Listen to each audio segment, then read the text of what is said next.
of January 6th.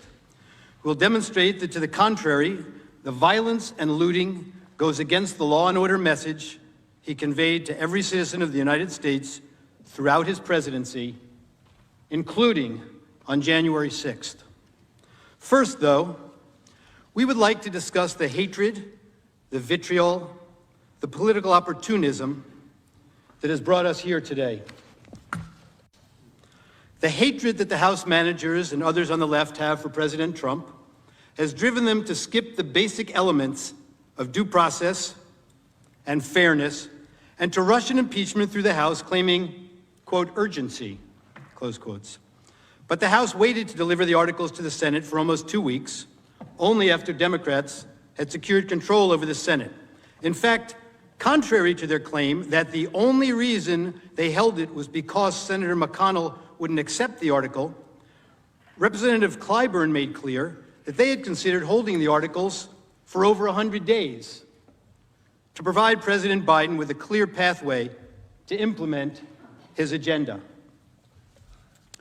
Our Constitution and any basic sense of fairness require that every legal process with significant consequences for a person's life, including impeachment, requires due process under the law, which includes fact-finding and the establishment of a legitimate evidentiary record with an appropriate foundation.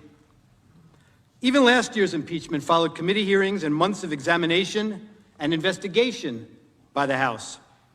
Here, President Trump and his counsel were given no opportunity to review evidence or question its propriety.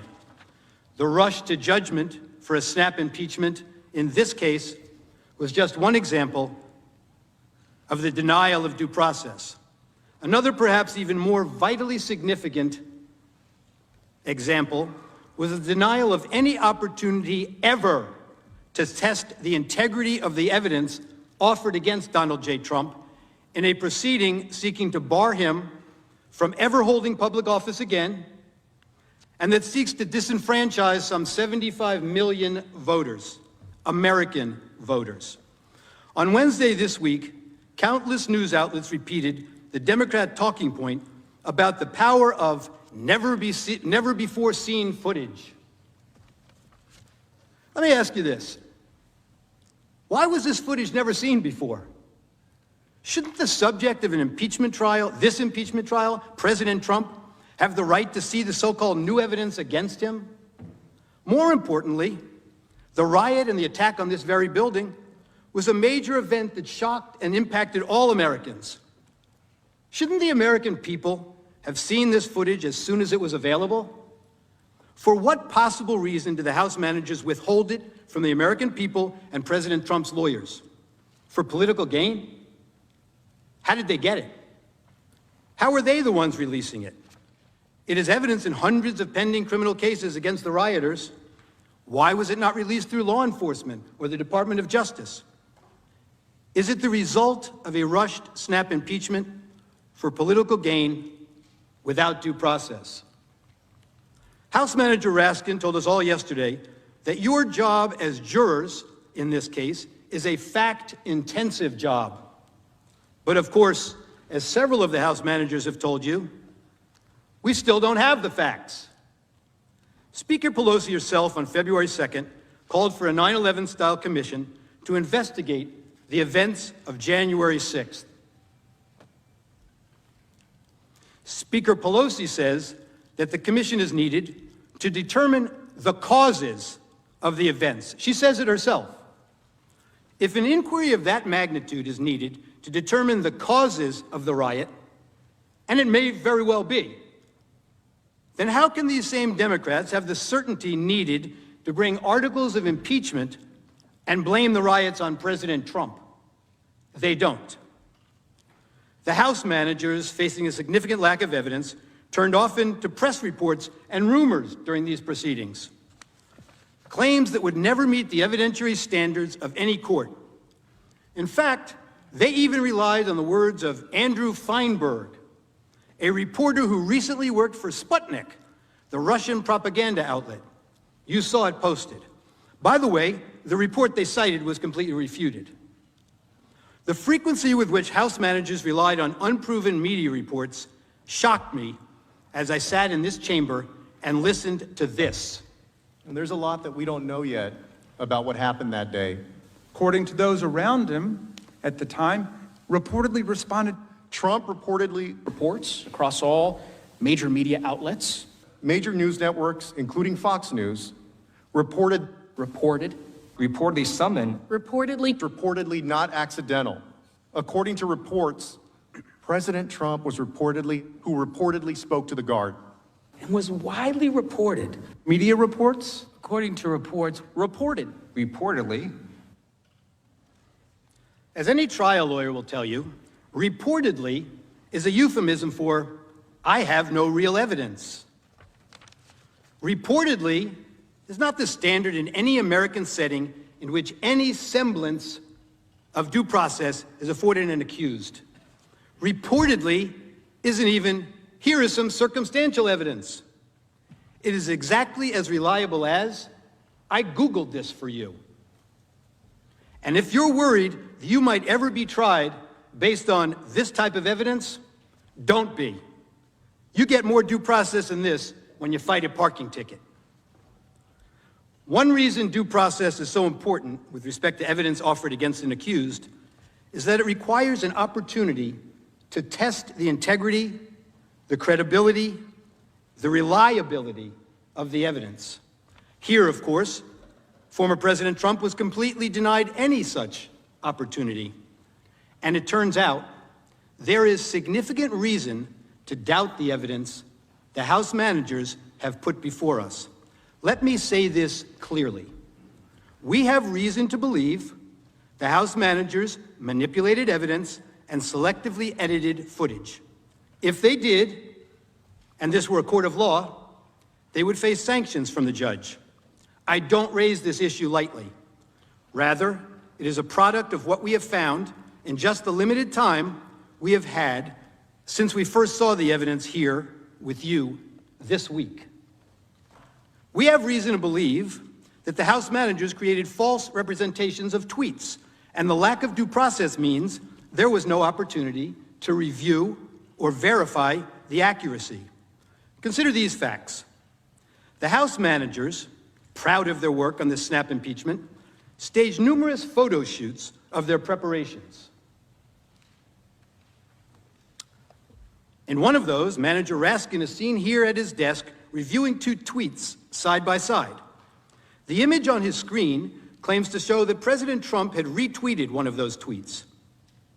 Now, members of the Senate, let's look closely at this screen, because obviously Manager Raskin considered it important enough that he invited the New York Times to watch him watching it. Now, what's wrong with this image? Actually, there are three things very wrong with it. Look at the date on the very bottom of the screen on Manager Raskin's computer screen when we zoom into the picture. The date that appears is January 3rd, 2020, not 2021. Why is that date wrong? Because this is not a real screenshot that he's working with. This is a recreation of a tweet, and you got the date wrong when you manufactured this graphic. You did not disclose that this is a manufactured graphic and not a real screenshot of a tweet. Now, to be fair, the House managers caught this error before showing the image on the Senate floor, so you never saw it when it was presented to you. But that's not all. They didn't fix this one. Look at the blue check mark next to the Twitter username of the account retweeted by the president. It indicates that this is a verified account, given the blue check by Twitter to indicate it is run by a public figure. The problem? The user's real account is not verified and has no blue check mark, as you can see. Were you trying to make her account seem more significant, or were you just sloppy? If we had due process of law in this case, we would know the truth. But that's not all that's wrong with this one tweet. House Manager Swalwell showed you this tweet this week, and he emphasized that this tweet reflected a call to arms. He told you repeatedly that this was a promise to call in the cavalry for January 6th. He expressly led you to believe that President Trump's supporter believed that the president wanted armed supporters at the January 6th speech, paramilitary groups, the cavalry, ready for physical combat. The problem is, the actual text is exactly the opposite. The tweeter promised to bring the Calvary, a public display of Christ's crucifixion, a central symbol of her Christian faith, with her to the president's speech, a symbol of faith, love, and peace. They just never want to seem to read the text and believe what the text means. You'll see this reported in the media last evening also. Words matter, they told you, but they selectively edited the president's words over and over again. They manipulated video, time-shifting clips, and made it appear the president's words were playing to a crowd when they weren't. Let's take a look. After this, we're going to walk down, and I'll be there with you. We're going to walk down. We're going to walk down to the Capitol, but I think right here.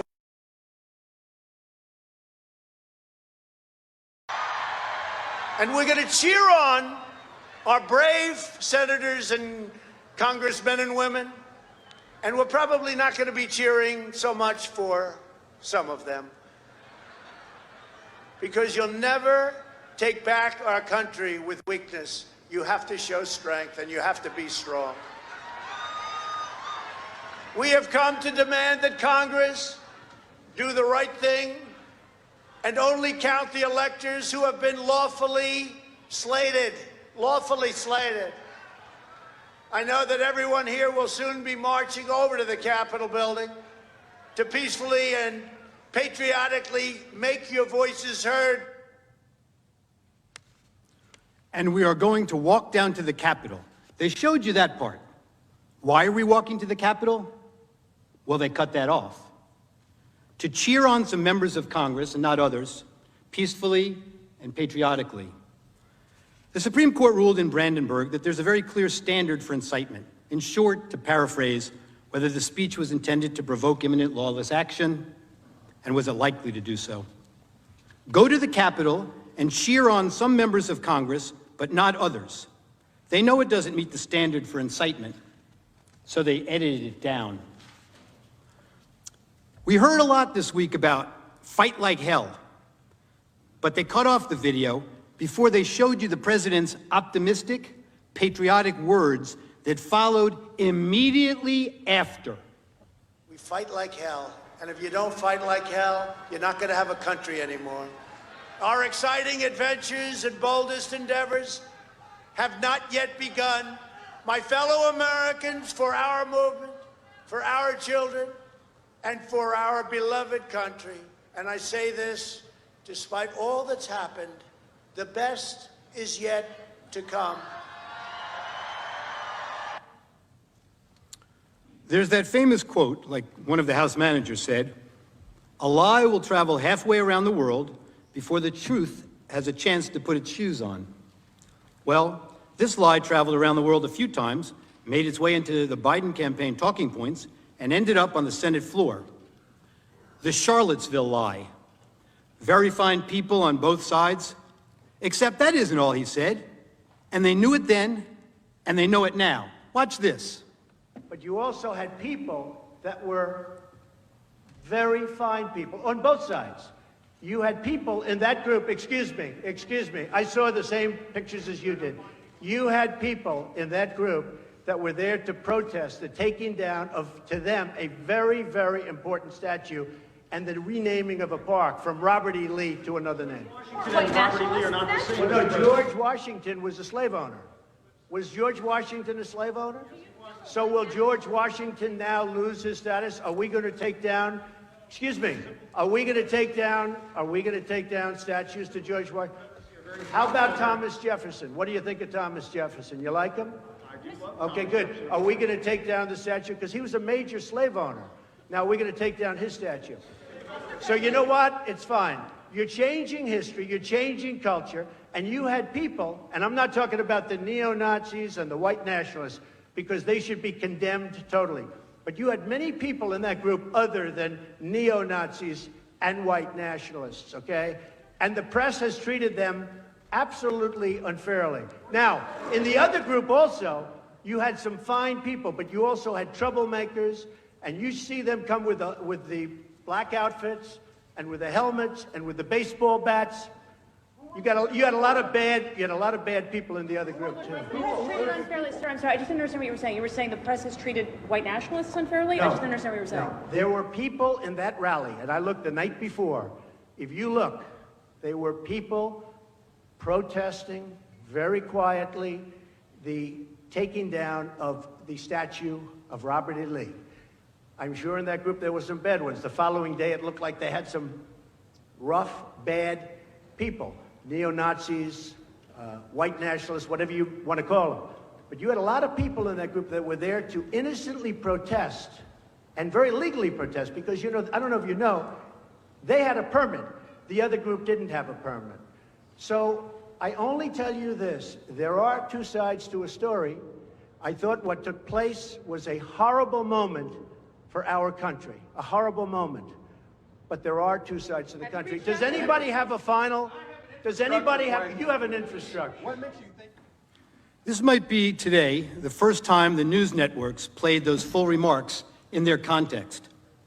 And how many times have you heard that President Trump has never denounced white supremacists? Now you in America know the truth. Here's another example. One of the House managers made much of the president's supposedly ominous words of, "You have to get your people to fight." But you knew what the president really meant. He meant that the crowd should demand action from members of Congress and support primary challenges to those who don't do what he considered to be right. Support primary challenges, not violent action. I know what he meant because I watched the full video, and so did the House managers, but they manipulated his words. You will see where they stopped it, and to give it a very different meaning from the meaning it has in full context. Let's watch. You have to get your people to fight. He told them. You have to get your people to fight. And if they don't fight, we have to primary the hell out of the ones that don't fight. You primary them, we're gonna let you know who they are. I can already tell you, frankly. The people who need to fight are members of Congress. Why did we have to skip the necessary due diligence and due process of law and that any legal proceeding should have? It couldn't have been the urgency to get President Trump out of office. House Democrats held the articles until he was no longer president, mooting their case. Hatred, animosity, division, political gain, and let's face it, for House Democrats, President Trump is the best enemy to attack. I want to say this for Donald Trump, who I may well be voting to impeach. Donald Trump has already done a number of things which legitimately raise the question of impeachment. I don't respect this president, and I will fight every day until he is impeached. That is grounds to start impeachment proceedings. Those are grounds to start impeachment. Those are grounds to start impeachment proceedings. Yes, I think that's grounds to start impeachment proceedings. I rise today, Mr. Speaker, to call for the impeachment of the President of the United States of America. I continue to say, impeach him! Impeach 45! Impeach 45! So we're calling upon the House to begin impeachment hearings immediately. On the impeachment of Donald Trump, would you vote yes or no? I would vote yes. I would vote to impeach. Because we're gonna go in there, we're gonna impeach the mother. But the fact is, I introduced articles of impeachment in July of 2017. If we don't impeach this president, he will get reelected. My oath requires me to be for impeachment, have an impeachment hearing. He needs the scarlet eye on his chest. Representatives should begin impeachment proceedings against this president. It is time to bring impeachment charges against him. Bring impeachment charges. My personal view is that he richly deserves impeachment. I'm here at an impeachment rally, and we are ready to impeach them! Well, we can impeach him every day of the week for anything he does. That same hatred and anger has led House managers to ignore their own words and actions and set a dangerous double standard. The House managers spoke about rhetoric, about a constant drumbeat of heated language. Well, as I'm sure everyone watching expected, We need to show you some of their own words. I just don't even know why there aren't uprisings all over the country. Maybe there will be. There needs to be unrest in the streets for as long as there's unrest in our lives. You got to be ready to throw a punch. You have to be ready to throw a punch. Donald Trump, I think you need to go back and punch him in the face. That I thought he should have punched him in the face. Feel like punching him. I'd like to take him behind the gym if I were in high school. If we were in high school, I'd take him behind the gym and beat the hell out of him. No, I wish we were in high school. I could take him behind the gym. I will go and take Trump out tonight. Take him out now. When was the last time an actor assassinated a president? They're still going to have to go out and put a bullet in Donald Trump. Show me where it says that protests are supposed to be polite and peaceful.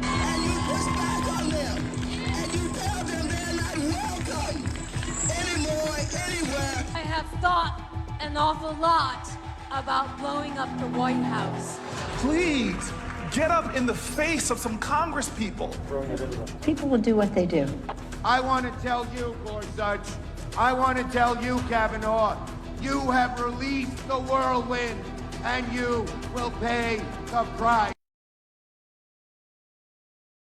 Well, this is just a warning to you Trumpers. Be careful. Walk lightly. And for those of you who are soldiers, make them pay. If you had to be stuck in an elevator with either President Trump, Mike Pence, or Jeff Sessions, who would it be? Does one of us have to come out alive?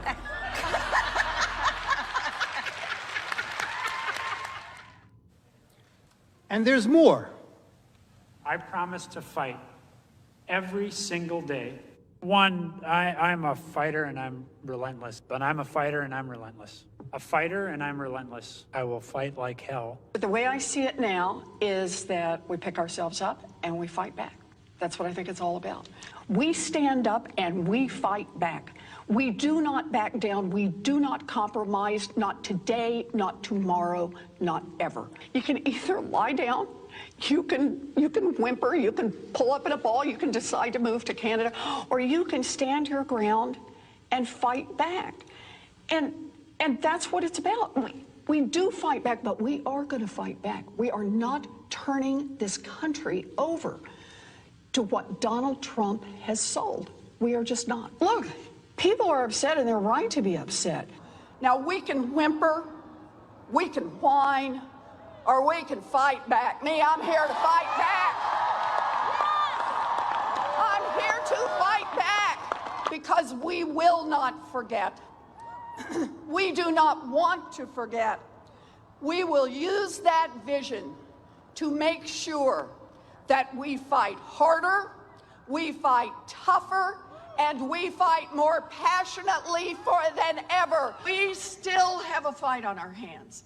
Fight hard for the changes Americans are demanding. Get in the fight, to winning the fight, fighting. He's fighting. We'll use every tool possible to fight for this change. We'll fight to fighting hard. Serious about fighting and fight. We got to get on our front foot and fight back. Problems, we call them out and we fight back. I'm in this fight. I am fighting. Get in this fight. Get in this fight. Get in this fight. And fighting, we all need to be in the fight. We all need to stay in the fight. We stay in this fight. We fought back. We fought back. I am not afraid of a fight. I am in this fight all the way. You don't get what you don't fight for. Our fight. We are in this fight for our lives. This is the fight of our lives. But we are going to make sure that this fight does not end tonight. This is a fight for our lives, the lives of our friends and family members and neighbors. It is a fight, and it is a fight that we're going to work to make sure continues. It's a fight.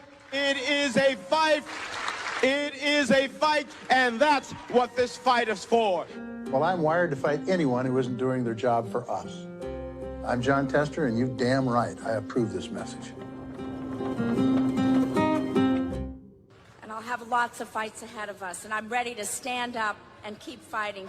We have to fight. We're going to fight. We're going to fight. We need to fight, and we need to fight. We're going to fight. We got a few more fights. We're going to take the privilege of a few more fights, and we have the biggest fight of all. I will never stop fighting. I will fight like hell to fight back against anyone. We need to say loud and clear that we are ready to fight. It's a bare knuckles fight. Now they're going to have to actually fight back against people. The fight has to be conducted. It's so important that we need to fight. Fight that fight. We have been fighting. I was fighting very hard. Time is of the essence, both in terms of the fight. I think we should be fighting. Well, I really believe we need to fight. We're simply not going to take this line down. We're going to keep fighting. So I'm telling all my colleagues, this is the fight of our life. Whose side are you on? Who are you fighting for? They're fighting, I'm fighting. We're both fighting. We will fight back. We're not going to just take this line down. I'm just going to keep the fight up. What we have to do right now is fight as hard as we can. We have to rise up and fight back. And so we're going to fight, and we're going to continue to fight. I am going to be fighting like hell. Keep fighting, or we kept fighting and we did. So we're going to keep fighting. We have to be fighting every single day. We have to fight back, and we have no choice but to do that. I think we're doing the right thing to do that. Fighting. And I'm fighting. Well, our job right now is to fight. It's really important. I'm going to keep fighting. I'm asking for the support of people across the country to fight back. And you got to be fierce in fighting. Keep fighting. Brown have been fighting. I've told President Biden I will fight like mad. I'll tell you what, now more than ever, we have to fight like hell. We have these battles on the floor of the Senate. I'm going to go down and battle, and I'm going to be down there on the floor fighting. Right. But we Democrats are fighting as hard as we can. Democrats are fighting as hard as we can. Credit it in any way, but we're fighting back. What we've got to do is fight in Congress, fight in the courts, fight in the streets, fight online, fight at the ballot box. Fighting and pushing around the clock, fighting, continue to be brave and be strong and keep fighting. We're getting people engaged in the fight. We're fighting. We've got to keep fighting and keep focused. Continue to fight. Fight. This is going to be a fight. We'll also fight him and challenge him in every way that we can, in the Congress, in the courts, and in the streets. To continue fighting, we each have an important role to play in fighting. In this fight, like so many before it, it has been a fight. The American people are going to have to fight. And about the importance of fighting, I will always fight. Fighting. But we always must fight. Joe Biden has a deep, deep-seated commitment to fight and to fight, and about the importance of fighting. We always must fight, to fight, to fight, and to fight. As our willingness to fight continued the fight, as Joe Biden says, to fight. It's about fighting what we're fighting for. We will tell them about what we did to fight. Really about a fight. But truly, I do believe that we're in a fight. I believe that we are in a fight. I believe we are in a fight. I believe we are in a fight. So there's a fight in front of us, a fight for all of these things. And so we're prepared to fight for that. We know how to fight. Our ongoing fight of fight. We know how to fight. We like a good fight. We were born out of a fight. This is what is our fight right now. There's the fight, there's the fight, there's the fight, and then there's the fight to defend. Back in the fight. Our mission is to fight. That is the guiding purpose of House Democrats, fighting. He has never forgotten who he is fighting for. Marched and fought, and we just have to fight. But this is a fight for our country. Fighting the health crisis of COVID. I led the fight and continue to fight. Never, never, never give up this fight. I'm a citizen fighting for it. It means not only fighting a leader who fought for progressive change, as a lawyer who fought for people his whole life, as well as other fights. And I'm proud that to have Tim in this fight with me. And above all, it's time for America to get back up and once again fight. We will fight when we must fight. What kind of America are we fighting for? We've been fighting, so we need to fight, but we also need to fight for an America. I am going to wake up every day and fight hard. I have been fighting. We're going to fight. We are going to fight. We're going to fight. We're going to fight. And I will fight. We're in the fight of our lives right now. We fight like hell. To fight. To fight. Fight against the Trump administration. Democrats are standing up to fight. We're in this fight in a serious way. If you'll fight. We're eager to take on this fight. Get in this fight, and we'll fight it out. I have taken on the fight. As representatives for the people, as legislators here in the halls of Congress, our job is to fight. Who has led us in this fight. Is to fight for this fight. And every day I'm in the United States Senate, I will fight. And one of the things we do is should fight. Because my constituents send me here each and every day to fight. We have been fighting this fight, and we need to be side by side so we can succeed. And so I hope that you will all join us in our fight. And if we fight, and as the next governor of Georgia, I will never stop fighting. We can show the old guard something new, and we can fight. My fight, those fights, to fight an administration requiring us to fight, and fight we will. Their fight. And their fight, and their fight. The fight is a fight. And so when we fight the fight that we are in, when we are fighting this fight, we fight this fight. The strength of who we are is we will fight. And we will fight, we will fight the fight, we will fight. We are in a fight. The fight. It is a fight, and it is a fight born out of patriotism. This is a fight, fighting. I say fight on, fight on, fight on, fight on. I'm here to say one more time publicly, this is not a fight I wanted to take on, but this is the fight in front of us now. Every single one of you and every one of you. That's okay. You didn't do anything wrong. It's a word people use. But please stop the hypocrisy. And did you tone down the rhetoric last summer when all of this was happening? Did you condemn the rioters? Or did you stand with Nancy Pelosi, who said, people are going to do what they're going to do? This is a movement, I'm telling you. They're not going to stop. And everyone beware, because they're not going to stop. They're not going to stop before Election Day in November, and they're not going to stop after. And please, show me where it says that protests are supposed to be polite and peaceful. I just don't even know why there aren't uprisings all over the country. Maybe there will be. It was a violent night in St. Louis. They shot and killed David in cold blood. Destroying property which can be replaced is not violent. This is an apartment complex on fire. And it just collapsed. Their building just collapsed. I have nowhere to go now. These people did this for no reason. This is just a snapshot of some of the damage that people will be waking up to. Going up, but police clearly. I'm proud of New York, and I'm proud of the protests.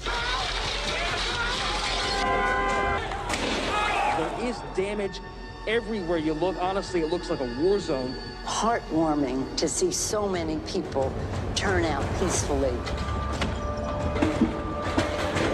They keep doing it day after day after day. In fact, our country is a nation of protests. The Patriots were protesters. St. John's Church is on fire. Do you disavow the violence from Antifa? That's a myth.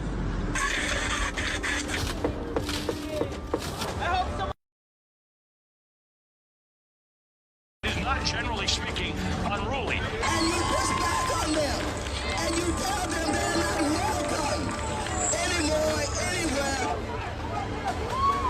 They're not going to let up, and they should not. You claim that it's wrong to object to the certification of election results. You, along with your allies in the media, attempted to cancel and censor members of this chamber who voiced concerns and objected to certification. Manager Raskin, you'd been in Congress only 3 days when you objected in 2017. It's one of the first things you did when you got here. I have an objection because 10 of the 29 electoral votes cast by Florida were cast by electors not lawfully certified. Is the objection in writing and signed not only by the member of the House of Representatives, but also by a senator? It is in writing, Mr. President. Is it signed by a senator? Not as of yet, Mr. President. In that case, the objection cannot be entertained. Mr. President, I object to the certificate from the state of Georgia on the grounds that the electoral votes were not... There's no debate. I object to a certificate from the state of North Carolina based on violations of the Voting Rights Act. There's no debate in the joint session. I object because people are horrified by the overwhelming evidence. Section 18, Title 3 of the United States Code prohibits debate. I object. Objected to the counting of the electoral votes of the state of Ohio. I object to the certificate from the state of Alabama. The electors were not lawfully certified. I object to the 15 votes from the state of North Carolina because of the massive voter suppression and the closing of polling booths. There is no debate. There is no debate. 16 There is to 1, no debate. And the massive voter suppression that occurred to African The Americans. gentleman will suspend. I have an objection to the electoral votes. The objection is in writing, and I don't care that it is not signed by a member of the Senate. I do not wish to debate. I wish to ask, is there one United States senator who will join me in this letter There of is no objection? debate. The objection is signed by a member of the House, but not yet by a member of the Senate. Well, it is over.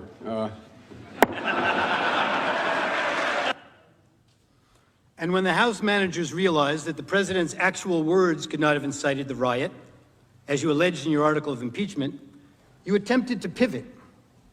You said that raising the issue of election security and casting doubt on the propriety of our elections was dangerous.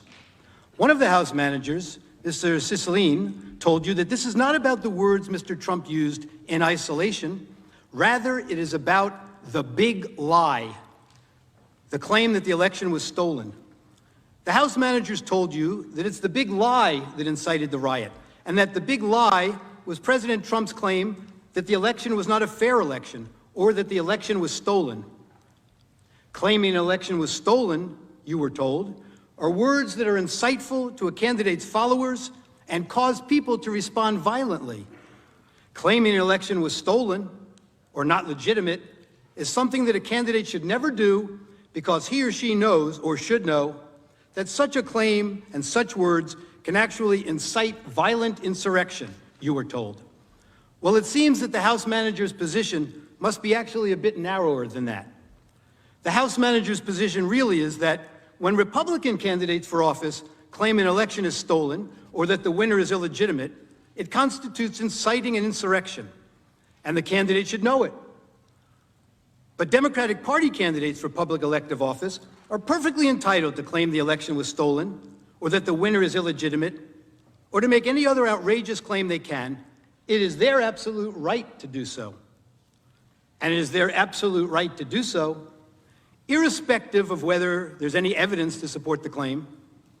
Democratic candidates can claim that an election was stolen because of Russian collusion, or without any explanation at all. And that is perfectly okay, and is in no way incitement to an insurrection. And somehow, when Democratic candidates publicly decry an election as stolen or illegitimate, it's never a big lie. You've been doing it for years. But can you imagine telling your supporters that the only way you could possibly lose is if an American election was rigged and stolen from you? And ask yourself whether you've ever seen anyone at any level of government make the same claim about their own election. If Stacey Abrams doesn't win in Georgia, they stole it. It's clear. It's clear. And I say that publicly, it's clear. You can run the best campaign. You can even become the nominee. And you can have the election stolen from you. He knows he's an illegitimate president. He knows that there were a bunch of different reasons why the election turned out the way it did. Votes remain to be counted. There are voices that were waiting to be heard. And I will not concede. And I respect where you're coming from, and I respect the issues that you're raising. You're not answering the question. Do you think it was... You're not using the word legitimate. There are still legitimate concerns over the integrity of our elections and of ensuring the principle of one person, one vote. I agree with tens of millions of Americans who are very worried that when they cast the ballot on an electronic voting machine, that there is no paper trail to record that vote. But constantly shifting vote tallies in Ohio and malfunctioning electronic machines, which may not have paper receipts, have led to additional loss of confidence by the public. This is their only opportunity to have this debate while the country is listening, and it is appropriate to do so. House Manager Castro no longer has to try to imagine it, thanks to the distinguished senator and others. It didn't have to be this way. The Democrats promised unity. They promised to deliver the very COVID relief in the form of $2,000 stimulus checks that President Trump called for. They should have listened to their own words of the past. I leave you with the wise words of Congressman Jerry Nadler. The effect of impeachment is to overturn the popular will of the voters. We must not overturn an election and remove a president from office except to defend our system of government or our constitutional liberties against a dire threat. And we must not do so without an overwhelming consensus of the American people.